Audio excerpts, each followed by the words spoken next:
अच्छा जी, तो बेसिकली ये मूव एस एक्स आप कब इस्तेमाल करेंगे? जब आपने मूव करना हो और वही सिनेरियो हो, आपके पास सोर्स जो है वो स्मॉल है और ऑपरेंड बड़ा है, ठीक है, और जब उसके अंदर आपके पास यानी कि पॉजिटिव और नेगेटिव वैल्यू दोनों आ सकती हैं, तो आप मूव एस एक्स का इस्तेमाल करेंगे, सादे मूव का इस्तेमाल नहीं करेंगे।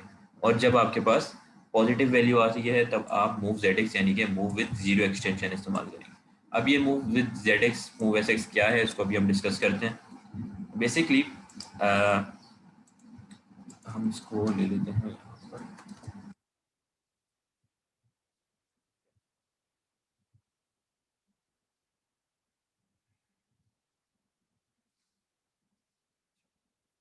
आप ये कंसिडर करें कि हमारे पास सपोज ये वर्ड भी नहीं है, सपोज करने के भाई ये है हमारे पास बाइट, ठीक है, और यहाँ हमने ले लिया भाई मूव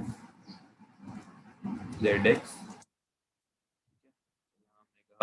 ए एक्स कॉमा बाइट, ठीक है। तो अब यहाँ पर बेसिकली क्या हो रहा है, यहाँ पर आपके पास कहीं आप लोगों को वॉइस वगैरह का इशू हो तो आप बता दीजिएगा। यहाँ पर आपके पास क्या हो रहा है कि भाई ए एक्स रजिस्टर क्या है, 16 बिट, सही है भाई। ये मैं एग्जांपल के लिए दे रहा हूँ, ऐसे इसमें ज़रूरी नहीं है कि आप इसको क्रिटिकली देखें, ये एग्जांपल के तौर पे आपको बता रहा हूँ सिर्फ कि अगर एक्स क्या है 16 बिट, बाइट क्या है 8 बिट, यानी कि एक छोटी वैल्यू बाइट की 8 बिट की जाकर बड़े कंटेनर में स्टोर हो रही है, यानी कि ए एक्स में। ए एक्स है 16 बिट, तो 16 बिट के हिसाब से अगर मैं कहूँ कि भाई ये मेरे पास है ए एक्स रजिस्टर है, ये ए एक्स।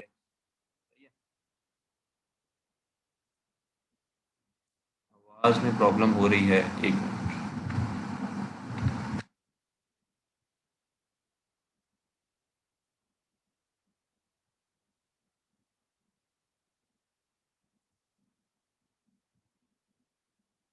अभी सही है आवाज़? अभी आ रही है आपको आवाज़?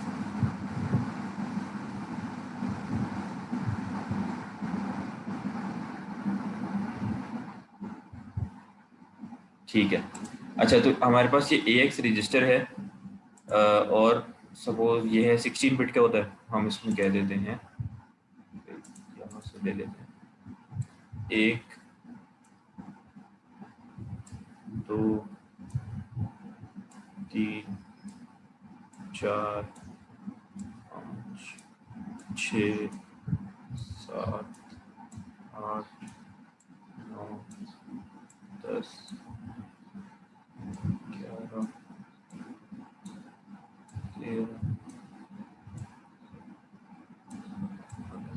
ठीक है भाई। ये आ गई हमारे पास, एक, दो, तीन, चार, पाँच, छः, सात, आठ, नौ, 10, 11, 12, 13, 14, 15, 16, ठीक है। तो इस 16 बिट से स्टोर करने की हमारे पास स्पेस आ गई, ए एक्स रजिस्टर है सपोज, सही है। तो अब इसमें बेसिकली होता क्या है, जब भी आप कोई वैल्यू मूव कराएंगे, यानी आपने कहा भाई बाइट, बाइट के अंदर क्या है 75, तो ये 75 इस ए एक्स में कहाँ जाके स्टोर होगा, इस 16 बिट के अंदर। ये बाइट है बेसिकली 8 बिट की वैल्यू, सही है।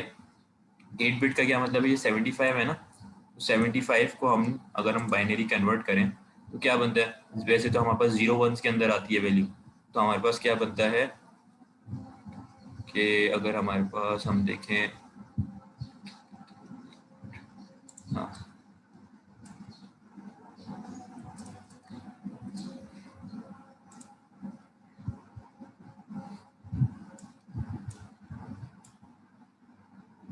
अगर आप इस तरह देखें इसको, तो यहाँ पर हमारे पास क्या आएगी,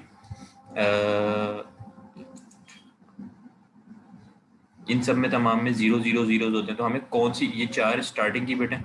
बेसिकली जब भी आप ये इस तरीके से कन्वर्जन करते हैं ना, तो हमारे पास क्या होता है, ये वैल्यू जब आपने मूव करवाई, कौन सी ये, तो ये बाइट जाकर AX के लीस्ट यानी कि लोअर एड्रेसेस पे जाकर सेव हो जाती है।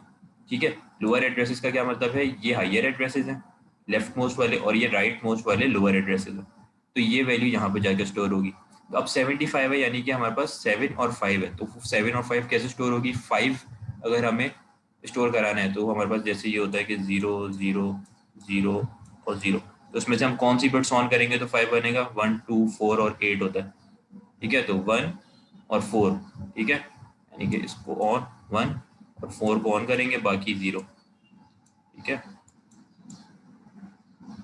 जब आप लोग नंबर सिस्टम पढ़ते हैं, कन्वर्जन करते हैं, इसी तरह होती है ना भाई, 1 2 4 8 16 32। ठीक है, तो जब 1 2 4 और 8 देखें, तो इसके अंदर से 1 और 4 आपने ऑन की, तो आपके पास क्या बन गया, 5। ठीक है, इसी तरीके से 7 जब लाना है तो आप क्या करेंगे, 1 2 4 और 8 में से कौन सी ऑन करेंगे,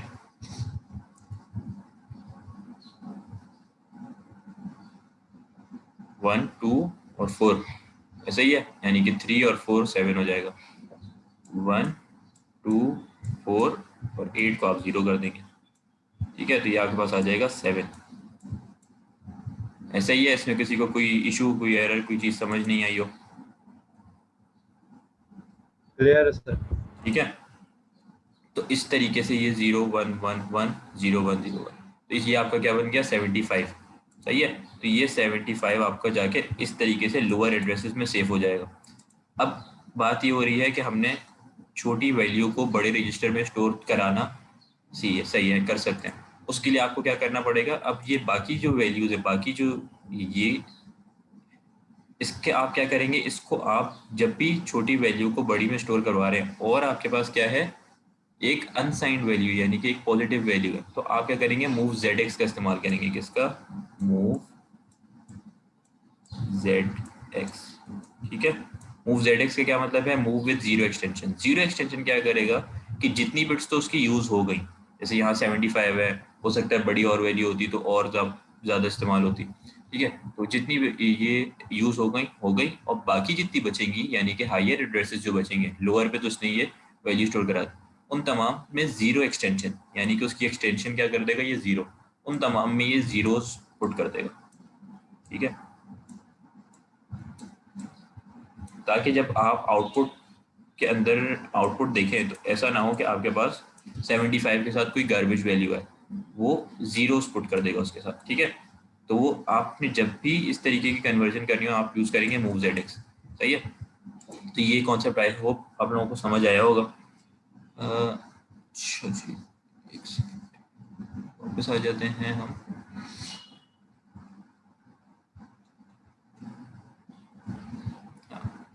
मूव ZX वाली एग्जांपल पे, तो बेसिकली इस तरीके से आप परफॉर्म करोगे। अब लास्ट वाली एग्जांपल को ही हम यहाँ पे कन्वर्ट कर देते हैं। हम कहते हैं भाई ये मूव हुआ या नहीं, ये चेक करने के लिए हम इसको परफॉर्म करके देख लेते हैं कि ये तो भाई आ गया बाइट, जो कि है कितना, 16, एक्स, ये बाइट है 8 बिट, यानी कि छोटी 8 बिट की वैल्यू जाके सेव हो रही है 16 बिट में। और इसी को अगर हम कर दें भाई, यहाँ पर इसको हम कर दें वर्ड, और यहाँ पर हम कर दें EAX, तो ये क्या हो जाएगा, वर्ड आ गया 16 बिट का, यानी कि अब ये बाइट हो गई 16 बिट, और ये EAX क्या है, 32 बिट। तो अब 32 बिट में जाके ये सेव हो रहा है या नहीं, यानी कि इसकी स्टार्टिंग 16 बिट्स के अंदर ये 75 को स्टोर करेगा, और बाकी जो 16 बच जाएंगी 32 में से, उनको ये with zero extension, move with zero extension move करवा। ये देखते हैं हम कि रन होता है या नहीं। हम इसको क्या करेंगे भाई, कॉल, मूव तो करवा दिया, कॉल EX को हमने आउटपुट स्क्रीन पे शो कराना है, तो राइट, ठीक है, और कॉल CRLF से लाइन ब्रेक कर देंगे, और इसको अब हम रन करके देखते हैं कि 75 आता है या नहीं। अच्छा,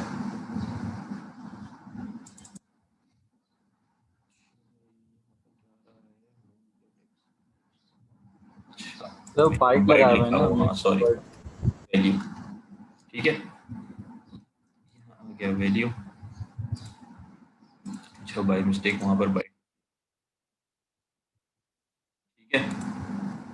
तो अब यहाँ पर देखें आपका ये आपका वैल्यू जो है वो 16 बिट है, ई एक्स 32 बिट है, उसके बावजूद कन्वर्जन हो गई, यानी कि मूव हो गया, ये छोटी वैल्यू बड़े कंटेनर में मूव हो गई। लेकिन ये पॉसिबल नहीं है कि आप यहाँ पर रखें ए एक्स और यहाँ पर आप रख दें, या फिर यहाँ पर आप रखें ए एच जो कि है 8 बिट, या ए एन जो कि है 8 बिट, और यहाँ पर आपके पास वैल्यू हो 16 बिट की। तो ये चीज़ पॉसिबल नहीं है, ठीक है। आपको यहाँ पर हमेशा आपके डेस्टिनेशन के अंदर जो है या तो सेम साइज हो या फिर उसका साइज बड़ा हो, तब आप ये काम कर सकते हैं। इसी तरीके से अगर आपके पास, इसी को हम एक्सटेंड कर देते हैं, ये तो आपकी एग्जांपल हो गई ये वाली, ठीक है। आपने क्या किया भाई, पहले हमने ये वाली एग्जांपल रन कर ली, 75 को सिर्फ हमने मूव करवा के देख लिया ए एक्स के अंदर। फिर सेकंड एग्जांपल अभी हमने देख ली कि भाई ये 75 जो है ये जाकर मूव जीरो एक्सटेंशन के थ्रू सेव हो गया। अच्छा, यही काम हमने करना है अगर नेगेटिव वैल्यू, तो हम साइंड एक्सटेंशन का इस्तेमाल करेंगे, ठीक है। साइंड एक्सटेंशन का क्या मतलब है कि भाई यहाँ पर हम कह देंगे, अगर तो हमारे पास ये वैल्यू वर्ड -75, ठीक है, और यहाँ हमने कहा move S X, sorry, move और E A value call right integer call CRL। अच्छा, कोई मुझे स्टूडेंट ये बता सकता है, चलिए ये तो अब यहाँ पर क्या होगा लॉजिकली, बेसिकली ये साइंड एक्सटेंशन वाला काम हो जाएगा, और यहाँ पर ये कन्वर्जन हो जाएगी। वैल्यू क्या है हमारे पास, वर्ड, वर्ड क्या होता है हमारे पास 16 बिट, और ई एक्स 32 बिट है, तो ये भाई साइंड एक्सटेंशन के थ्रू ये काम हो जाएगा, जैसे जीरो एक्सटेंशन के थ्रू हो रहा था। ये नेगेटिव वैल्यू है -75। कोई मुझे बता सकता है कि इसके अंदर क्या हमने गड़बड़ किया, कोई इस कोड के अंदर बता सकता है कि एक छोटी सी मिस्टेक है।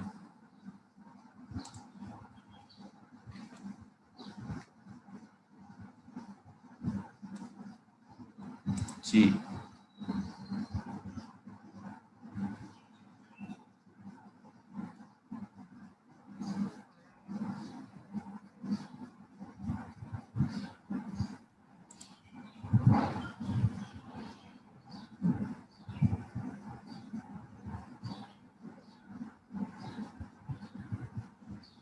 चलें फिर मैं खुद ही पूछता हूँ जी। ट्राई करें, कोशिश करें, ज़रूरी नहीं है कि आपका आंसर सही हो, ट्राई तो करें। फिर ये कॉल राइट एंड पे इसकी जगह पे फ्लोट है या डबल है?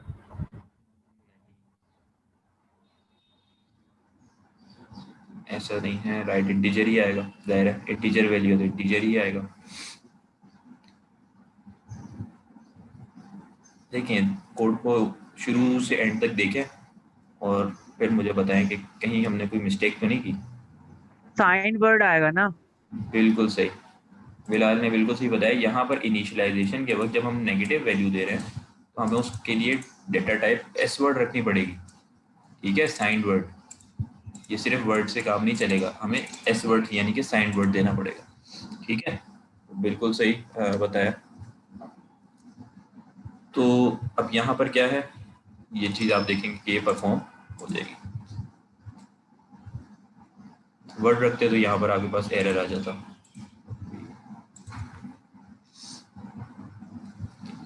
ठीक है। यहाँ पर आ गया -75, ठीक है। सिर्फ आप वर्ड रखते, ये रख के देख लीजिएगा आप लोग, तो आपके पास एरर आ जाएगा, क्योंकि वो 75 -75 को इसके अंदर कैसे स्टोर कराएगा जब इसकी डाटा टाइप ही पॉजिटिव लेने वाली होगी, यानी वर्ड होगी, ठीक है। तो ये आपको बता दिए कि भाई साइंड पॉजिटिव के अंदर आप किस तरह कर सकते हैं, अनसाइंड वैल्यूज़ को किस तरह स्टोर कर सकते हैं, ऑपरेंड्स का साइज डिफरेंट हो तो आप किस तरीके से move S x move Z x का इस्तेमाल कर सकते हैं, ठीक है। ठीक है, अच्छा, अब इसके बाद आ जाते हैं हम, ये तो हो गई हमारी बेसिक्स। अब आ जाते हैं हम कंडीशनल स्टेटमेंट्स के ऊपर, ठीक है। तो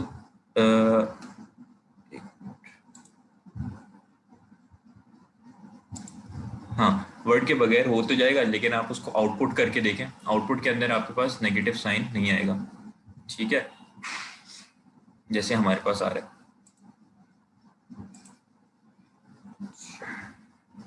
चलें, वो आप मुझे दिखा दीजिएगा स्क्रीनशॉट के किस तरह आ रहा है। वैसे ऐसा पॉसिबल नहीं है, खैर। अच्छा, हम इसके ऊपर आते हैं कंडीशनल स्टेटमेंट्स के ऊपर, कि कंडीशनल स्टेटमेंट्स में बेसिकली क्या होता है। जैसे आपने मल्टीपल प्रोग्रामिंग लैंग्वेजेस के अंदर डिफरेंट कंडीशनल स्टेटमेंट्स देखे होंगी। कंडीशनल से क्या मुराद है, जिसमें if, else, while, do while, यानी कि किसी कंडीशन के ऊपर कोई ऑपरेशन परफॉर्म हो रहा है, ठीक है। यानी कि जब कोई कंडीशन ट्रू होगी, जैसे इफ़ में आप कहते हैं भाई if A is greater than B, तो फिर हमारे पास ये इंस्ट्रक्शन परफॉर्म हो, या फिर while I is less than 10, तो ये काम परफॉर्म हो। तो ये तमाम चीज़ें क्या कहलाती हैं, कंडीशनल स्टेटमेंट्स। तो हमारे पास असेंबली लैंग्वेज में किस किस्म की कंडीशनल इंस्ट्रक्शंस हैं, इसको अभी हम डिस्कस करते हैं। यहाँ आपको बताया गया है कि भाई conditional execution in assembly language is accomplished by several looping and branching instruction. क्या भाई, अगर आपने कंडीशनल स्टेटमेंट्स परफॉर्म करनी है तो वो डायरेक्टली नहीं होंगी, उसके लिए आपको कुछ लूपिंग इंस्ट्रक्शंस या फिर ब्रांचिंग इंस्ट्रक्शंस का इस्तेमाल करना पड़ेगा। क्या है लूपिंग इंस्ट्रक्शंस, ब्रांचिंग इंस्ट्रक्शंस, इसको भी हम देखते हैं।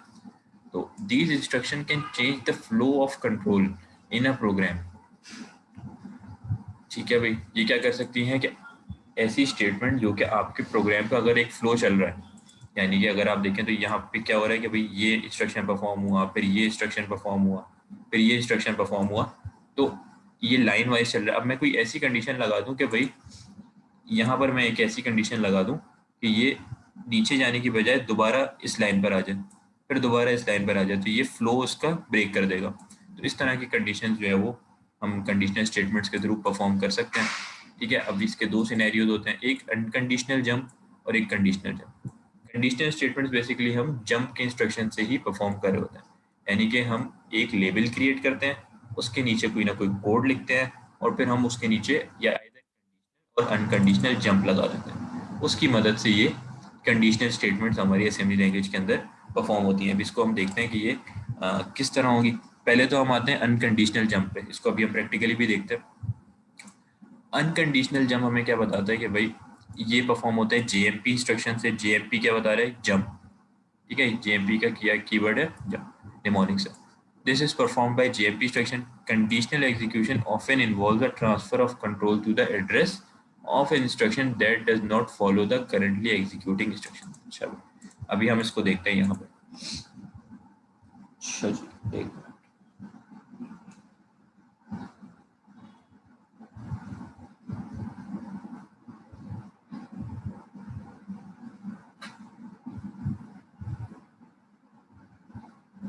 एक मिनट बैठो।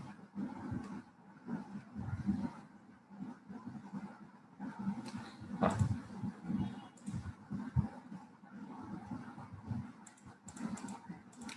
अगर तो हम यहाँ पर से ये सब कुछ रिमूव कर देते हैं भाई, और मैं यहाँ पर कह देता हूँ वैल्यू एस वर्ड, ठीक है, और इसमें मैंने रख दिया है सपोज 0, ठीक है भाई, या फिर मैंने रखा वैल्यू वर्ड और इसके अंदर मैंने रख दिया है 0, ठीक है। अच्छा, वर्ड डी वर्ड कर देता हूँ, ठीक है, और मैंने रख दिया 0। अब मैं यहाँ पर कहता हूँ भाई मूव ई एक्स कॉमा वैल्यू इंक्रीमेंट ई एक्स। यहाँ पर बेसिकली क्या होगा, वैल्यू क्रिएटेड है, उसका अंदर क्या है 0 मैंने पुट किया हुआ है। फर्स्ट इसमें क्या होगा, फर्स्ट टाइम में मूव करेगा ई एक्स के अंदर, ई एक्स रजिस्टर में वैल्यू यानी कि 0 को ई एक्स रजिस्टर में जाके स्टोर कर देगा। और उसके बाद सेकंड लाइन क्या हो रही है, इंक्रीमेंट ई एक्स, यानी कि इंक्रीमेंट करेगा तो ये क्या हो जाएगा, इंक्रीमेंट और डिक्रीमेंट आप लोगों को मैंने बताया था, इंक्रीमेंट काम करता है +1 पे, ठीक है। यानी कि INC क्या कहता है, जो भी ई एक्स में वैल्यू होगी, अगर ई एक्स कर रहा हूँ या मैं इंक्रीमेंट EBX कर रहा हूँ या इंक्रीमेंट ECX कर रहा हूँ, तो जो भी इन रजिस्टर्स में वैल्यू होगी उसमें +1 कर देते हैं, यानी कि ये +1, ठीक है। एक दफ़ा करेंगे तो +1, 2 दफ़ा इंक्रीमेंट EX करूँगा तो क्या हो जाएगा, +2 हो जाएगा ये इंक्रीमेंट EX, ठीक है।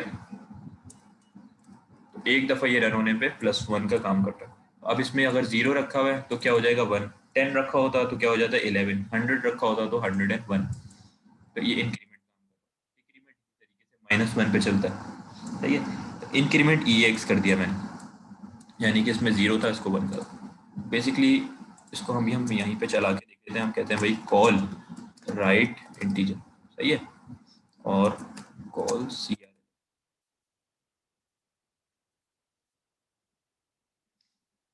यहाँ पर भाई 1 हमें शो करा दिया। ई एक्स में भाई पहले था 0, इंक्रीमेंट किया 1 हुआ और उसने 1 शो करा दिया। अब अगर मैंने यहाँ पर क्या कहता हूँ, मैं जंप की कंडीशन लगा देता हूँ, अनकंडीशनल जंप, यानी कि JMP इंस्ट्रक्शन। यानी इसमें क्या होगा कि कोई कंडीशन नहीं है, सिर्फ आपने क्या करना है, जंप करना है डायरेक्ट, सही है। तो लेबल्स हमने पढ़े थे। लेबल मैंने कहा भाई यहाँ पर एक लेबल क्रिएट कर लेते हैं, लेबल 1 के नाम से, ठीक है, और मैंने इसको कॉल, ये तो पता है ना कि भाई ये लेबल किस तरह क्रिएट करते हैं, हमने ये लास्ट टाइम डिस्कस किए थे कि भाई लेबल के ये तमाम लाइन ऑफ कोड, ये 4 लाइन ऑफ कोड किस का क्या नाम रख दिया हमने भाई, इसका नाम रख दिया लेबल 1, या फिर हमने इसका नाम रख दिया भाई कोड 1, सही है। तो ये एक लेबल हो गया।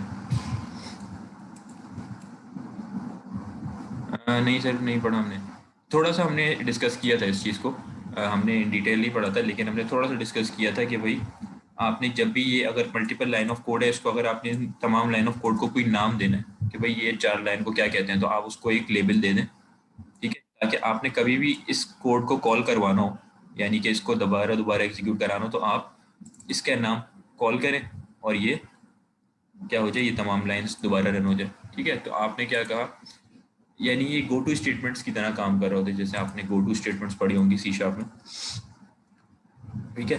तो गो टू स्टेटमेंट्स वाला काम कर रहा होता है। अब आप क्या कहेंगे, कोड 1 या फिर लेबल 1 हमने यहाँ पे इसका नाम रख दिया। अब हमने ये लाइंस लिख दी और हमने यहाँ पर कह दिया JMP, यानी कि जंप करो, और आगे आपने लेबल का नाम देना होता है। आपने कहा code 1, JMP code 1। JMP code 1 से क्या होगा, first of all program run होगा, यहाँ पर ये वैल्यू, ये इस लेबल को रीड करेगा भाई, इस लेबल के अंदर जाएगा, मूव EX वैल्यू, ये 0 को इस EX में स्टोर करेगा, इंक्रीमेंट करेगा एक दफ़ा, और एक दफ़ा जैसे अभी हमारे पास यूज़र स्क्रीन पे 1 प्रिंट हुआ था तो 1 प्रिंट हो जाएगा, लाइन ब्रेक होगी, और फिर यहाँ पर आएगा जंप, JMP, यानी कि कोई कंडीशन नहीं है जंप करने की, जैसे ही इस लाइन पर है बस जंप कर जाओ, कोई कंडीशन नहीं है, ठीक है। और जंप कहाँ पर करना है, तो हमने कोड 1, यानी कि ये पूरे कोड में देखेगा कि भाई लेबल कोड 1 कहाँ है, यानी कि ये, या फिर इसको अगर हम कोड 1 की बजाय इजी आपके लिए हो जाए, उसके लिए लेबल 1 ही कर दें, तो लेबल 1 कहाँ है, तो ये उसको उनकर दोबारा से इस पे जंप करेगा, दोबारा से इसको कोड को रन करेगा। फिर जैसे यहाँ पर ये लाइन ब्रेक होगी +2 होने के बाद, फिर ये जंप लेबल, यानी कि कोई कंडीशन नहीं है, बस ये चलते रहेगा इनफाइनाइट, ठीक है। तो इसको हम कहते हैं अनकंडीशनल जंप। अगर मैं ये कोड रन करूं तो कोई मुझे बता सकता है कि क्या क्या आउटपुट स्क्रीन में आएगा। फर्स्ट टाइम में यहाँ पर 1 आ गया, फिर जंप हुआ, फिर 2 आ गया, फिर जंप हुआ, 3 आ गया, तो ये इनफाइनाइट चलता रहेगा, ऐसे ही है। इनफाइनाइट। हाँ, अगर हम इसको देखें स्टार्ट विदाउट डिबगिंग, अब ये देखेंगे 1 से स्टार्ट हुआ, ये 1 1 1 1, अच्छा ये क्या चेक करें, अच्छा सही है, ये 1 1 1 पता है क्यों आ रहा है, क्योंकि मैंने मूव की इंस्ट्रक्शन, हाँ मूव भी दोबारा 0 करवाते जा रहे थे, फिर अब ये मूव बाहर कर दिया हमने, एक दफ़ा इसने मूव करवाया 0, और फिर ये इंक्रीमेंट करता जाएगा। अब हम देखते हैं, अब ये 1 2 3 4, ये देखिए करते करते ये बहुत लंबा चले जाएगा, थाउजेंड्स पे वैल्यू, लेकिन ये स्टॉप नहीं होगा, ठीक है। तो ये होती है अनकंडीशनल जंप। अब आप कोई भी लाइन ऑफ कोड लिखें, एक लेबल क्रिएट करें, ठीक है, उस लेबल के नीचे मल्टीपल लाइन ऑफ कोड लिखें और उसके साथ जंप स्टेटमेंट लगा दें, यानी कि इस लेबल के ऊपर जंप कर जाओ, तो ये एक अनकंडीशनल जंप, यानी कि अनकंडीशनल लूप चलता रहेगा, कोई कंडीशन नहीं है, लेकिन ये एक लूप हर वक्त चलता रहेगा, सही है। तो इसको हम कह रहे होते हैं अनकंडीशनल जंप। इसको आप परफॉर्म करने का तरीका ये है, इसका निमोनिक्स है JMP जंप, ठीक है। तो conditional execution often involves the transfer of control to the address of an instruction that does not follow currently executing instruction. Transfer of control may be forward to execute a new set of instruction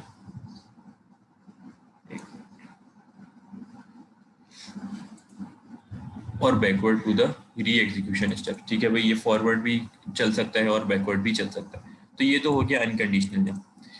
ठीक है, अगर हम चाह रहे हैं कि भाई हम जंप तो करवाएं लेकिन उसकी कोई कंडीशन हो, यानी कि भाई कोई चीज़ ट्रू हो रही हो, कोई कोई उसका स्टॉप करने वाला पॉइंट तो हो, तो उसके लिए हम क्या करेंगे, हम अनकंडीशनल जंप का इस्तेमाल करेंगे। ठीक है, ओ कंडीशनल जंप का इस्तेमाल करेंगे, सॉरी। तो कंडीशनल जंप बेसिकली क्या है, उसमें आप कोई ना कोई कंडीशन दे रहे हो, तो यानी कि भाई सपोज ई एक्स अगर ई बी एक्स से ग्रेटर है तभी जंप करना, या फिर ई एक्स ई सी एक्स से लेस देन है तभी जंप करना। ठीक है, यानी कि अगर दो रजिस्टर है E X comma E B X, ठीक है, इसके अंदर कोई भी वैल्यूज हैं, तो तभी जंप करना कि भाई जब ये ई एक्स जो है वो लेस देन हो ई बी एक्स से, या फिर ई बी एक्स ग्रेटर हो ई एक्स, या कोई ग्रेटर की, लेस देन की, या लेस देन इक्वल्स, या इक्वल होने की कोई ना कोई कंडीशन हमारे पास परफॉर्म हो, तो उसको हम क्या कहते हैं, कंडीशनल जंप। इसको हम किस तरह परफॉर्म करते हैं, this is performed by a set of jump instruction, यानी कि कुछ जंप इंस्ट्रक्शंस हैं, उसको यूज़ करते हुए हम इस्तेमाल करते हैं।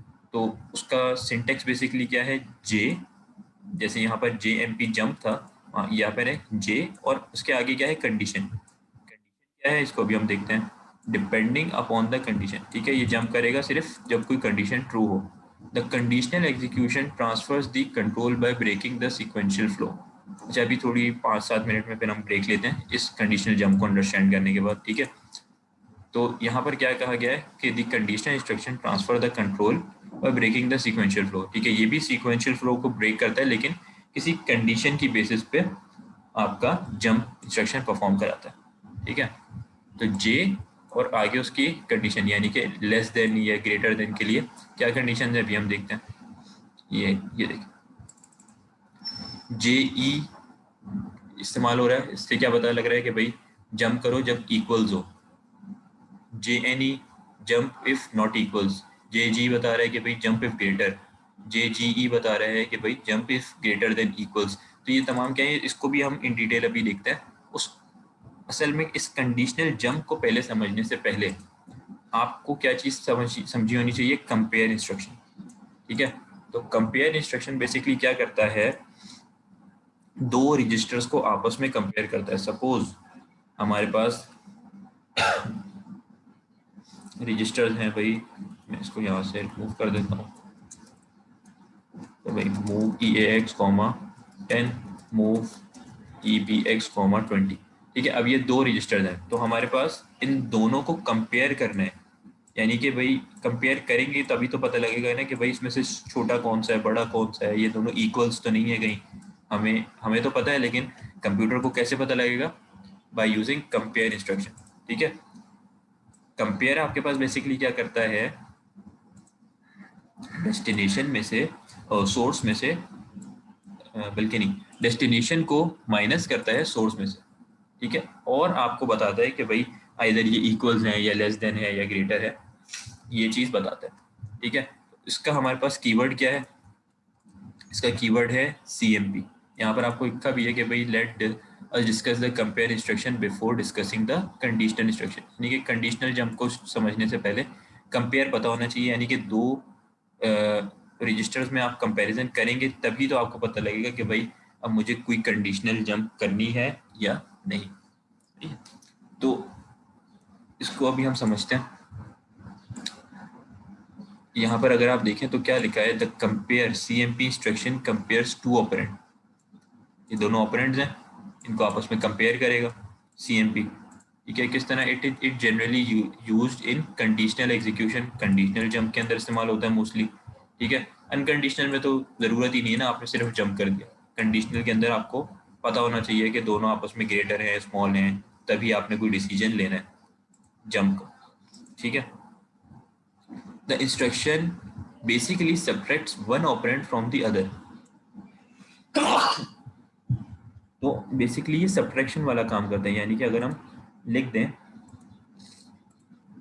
Subtract E X comma E B X, तो ये वाला काम कंपेयर भी यही काम कर रहा होता है। अब इन दोनों में क्या डिफरेंस है, इसको भी हम देखेंगे। तो ये क्या करता है भाई, एक में से दूसरे को सब्ट्रैक्ट करता है और फिर ये आगे कंपेयर करके बताता है कि हमें क्या करना है। ठीक है, either they are equal or not, ठीक है। it does not disturb the destination और source of n, यानी कि ये सब्ट्रैक्शन और इसमें सिर्फ फर्क यही है कि ये दोनों को सब्ट्रैक्ट तो करता है, लेकिन सब्ट्रैक्शन क्या करती है, आपके डेस्टिनेशन में चेंजिंग करती है और ये डेस्टिनेशन में चेंजिंग नहीं करता। इसको अभी मैं आप लोगों को समझाता हूँ कि ये किस तरह हो रहा है। हाँ, सब्ट्रैक्शन में वैल्यू अपडेट हो जाती है, समीर बिल्कुल सही समझे। बाकी सबको भी ये चीज़ अभी एक्सप्लेन करता हूँ। It is used to along with the conditional jump instruction for decision making. अच्छा, सिंटेक्स इसका क्या है, सीएमपी डेस्टिनेशन कॉमा सोर्स। तो हम देखते हैं इसको। बेसिकली ये किस तरह हम लिखेंगे, हम लिखेंगे सी और कितना बाकी है स्लाइड ई में? B x. जी, क्या कह रहे हैं? तो और कितना बाकी है स्लाइड में? आप क्या कह रहे हैं, मुझे आपकी बात समझ नहीं आ रही।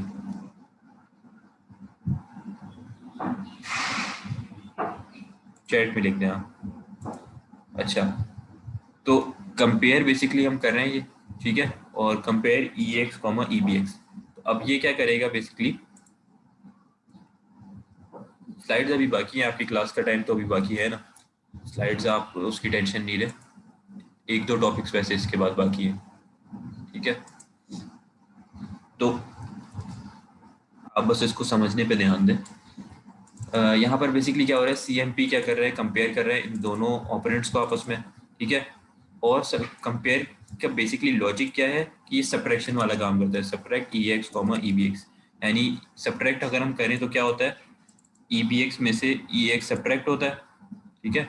और यानी कि क्या होगा भाई, अगर हम इसको कर दें भाई 20 और इसको कर दें 10, तो क्या होगा, ये 10 जाकर माइनस होगा 20 में से, और 20 में से 10 माइनस हुआ तो क्या बचा 10, और वो जाकर सेव भी होगा ई एक्स में। अब ई एक्स की वैल्यू जो पहले 20 थी अब क्या हो गई 10, अपडेट हो गई। कंपेयर भी यही करेगा कि ई बी एक्स यानी कि 10 माइनस करेगा ई एक्स में से, लेकिन अपडेट नहीं करेगा इसमें वैल्यू। आप जब इसको दोबारा रन करेंगे यानी कि इसका आउटपुट देखेंगे ई एक्स का, तब भी वो आउटपुट क्या होगा, इसकी वैल्यू 20 ही होगी, इसकी 10 ही होगी। सिर्फ ये डिसीजन मेकिंग के अंदर काम आता है, काम ये भी सब्ट्रैक्शन वाला ही परफॉर्म कर रहा होता है बेसिकली, ठीक है। ओके, अगर हम लिख देते हैं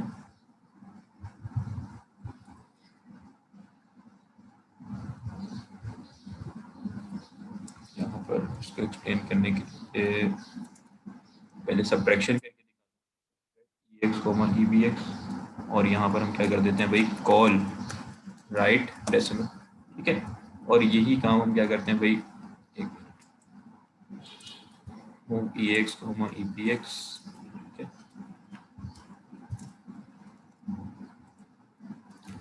और यहाँ हम कह देते हैं भाई compare E X comma E B X और कॉल राइट, ठीक है। यहाँ पर हम लाइन ब्रेक भी कर देते हैं कॉल। अब यहाँ पर क्या हो रहा है, यही मूव हुआ 20 ई एक्स में 10 ई बी एक्स में, और सब्ट्रैक्शन हुई, सब्ट्रैक्ट होने के बाद हमारे पास ई एक्स रजिस्टर के अंदर क्या आ जाएगा 10।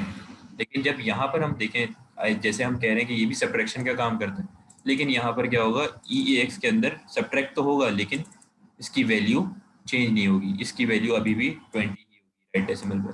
तो पहली वैल्यू आएगी हमारे पास 10 और दूसरी आएगी 20, अगर तो ये इसी तरह काम कर रहा है तो ये देखिए, ठीक है। तो ये चीज़ आई होप आप लोगों को समझ आई होगी कि ये सब्ट्रैक्शन तो कर रहा है पहले वाले की तरह, यानी कि सब्ट्रैक्ट की तरह कंपेयर भी सब्ट्रैक्शन ही कर रहा है, लेकिन अपडेट नहीं कर रहा वैल्यू ई एक्स में, ठीक है। तो अब जब अपडेट नहीं कर रहा तो फिर क्या कर रहा है, ये हमें डिसीजन लेने में मदद कर रहा है। बेसिकली ये फ्लैग्स के थ्रू करता है, ये आगे की कुछ लैब्स हैं एडवांस, उसमें हम देखेंगे कि किस तरीके से कंपेयर फ्लैग्स के थ्रू आपको आउटपुट दे रहा होता है। यहाँ पर सिर्फ आपको ये समझने की ज़रूरत है कि जब भी आपने कंडीशनल जंप का इस्तेमाल करना है तो आप उससे पहले एक दफ़ा कंपेयर करेंगे दोनों को, दोनों ऑपरेंट्स को, यानी ई एक्स को ई बी एक्स है या जो भी है उसको, ठीक है, या फिर कोई वैल्यू है और उसके सामने कोई रजिस्टर है, उन दोनों को आप उसमें कंपेयर करेंगे और आगे कंडीशनल जंप लगा देंगे। अब कंडीशनल जंप कौन सी हैं, जंप इक्वल्स के लिए जे ई, जंप ग्रेटर जे जी, ठीक है। इसी तरीके से जे एल जो है वो जंप लेस देन के लिए, ये जंप करो अगर लेस देन है, ठीक है। तो बेसिकली अगर मैं यहाँ पर आप लोगों को ये करके दिखा देता हूँ इक्वल्स वैल्यू, उसके बाद फिर हम ब्रेक लेते हैं, ठीक है। मैं यहाँ पर कह देता हूँ, मैंने एक सपोज एक लेबल बनाया XYZ, ठीक है, और मैंने कहा भाई मूव EAX, 20, मूव EBX, 10, और फिर मैंने कहा कंपेयर EAX, EBX, ठीक है, और फिर मैंने यहाँ पर कह दिया JE क्या बता रहा है, जंप इक्वल्स, अगर तो दोनों इक्वल है तो जंप कर जाओ किस पे, XYZ पे, ठीक है, वरना अगर नहीं है इक्वल तो क्या होगा, move EAX, 5, call right, call CRS, ठीक है। अब ये क्या करेगा कि भाई EAX में है 20, EBX में है 10, कंपेयर करेगा दोनों को सब्ट्रैक्ट करके, ठीक है। अब सब्ट्रैक्ट करने के बाद कंपेयर जब हो जाएगा तो ये दायरा दोनों इक्वल्स नहीं है। अब ये कंडीशन हमने दे दी JE की, यानी कि अगर तो ये इक्वल्स है, इस लाइन जब भी आपने कंडीशन देनी है उससे पहले आप कंपेयर इंस्ट्रक्शन ज़रूर परफॉर्म करेंगे। आपने कहा भाई ये इधर अगर इक्वल है तो क्या कर दो, जंप करो, J बता रहे जंप और E बता रहे इक्वल्स, जंप कर दो अगर इक्वल्स हैं किस पे, XYZ लेवल पे, तो XYZ पे दोबारा जंप कर जाएगा अगर ये इक्वल होता है, ठीक है। और तो अगर तो ये इक्वल नहीं है तो फिर क्या करो, EX में पहले क्या था 20, EX में 5 मूव करो और उसको आउटपुट स्क्रीन पे शो कर दो। अब ये दोनों इक्वल नहीं है तो हमारे पास क्या होगा, EX में 20 रहेगा या 5 रहेगा, 5 आएगा, ठीक है, क्योंकि ये चीज़ फॉल्स हो जाएगी, इक्वल्स नहीं है, सही है। तो अब हम इसको रन करके देख लेते हैं कि EX रजिस्टर में 5 है या नहीं। ये देख लें 5, इसका मतलब हमारी कंडीशनल जंप बिल्कुल सही तरीके से काम कर रही है, ठीक है। तो इस तरीके से आप कंडीशनल जंप का इस्तेमाल कर रहे होंगे। हाँ सर, अब EBX में भी 20 कर दें, अच्छा EBX में भी हम 20 कर देते हैं, ये लो, ठीक है, 20 कर दिया। और अच्छा अब ये भी एक चीज़ है कि अगर तो ये है इक्वल तो फिर क्या होगा, ये दोबारा इसके अंदर आएगा, फिर कंपेयर करेगा, तो ये तो कंपेयर ही करता रह जाएगा जंप के थ्रू।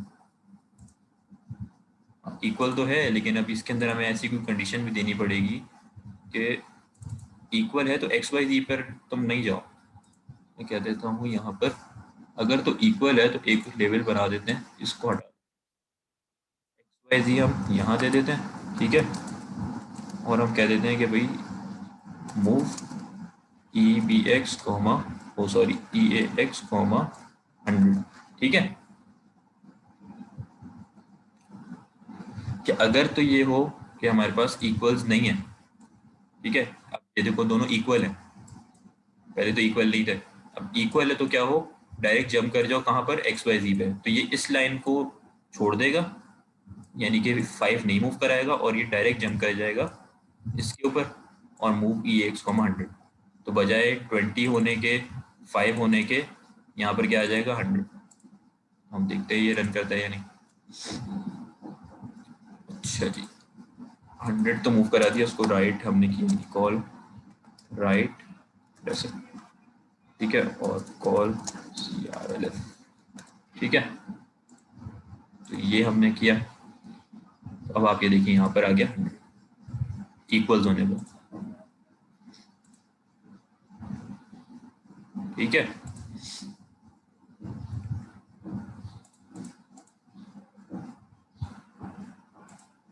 इसी के अंदर अगर आप इसकी चेंजिंग कर देंगे तो फिर ये 100 नहीं आएगा, फिर क्या आ जाएगा, 5 आ जाएगा, और ठीक है। और अगर आपने यहाँ से चाह रहे हैं कि भाई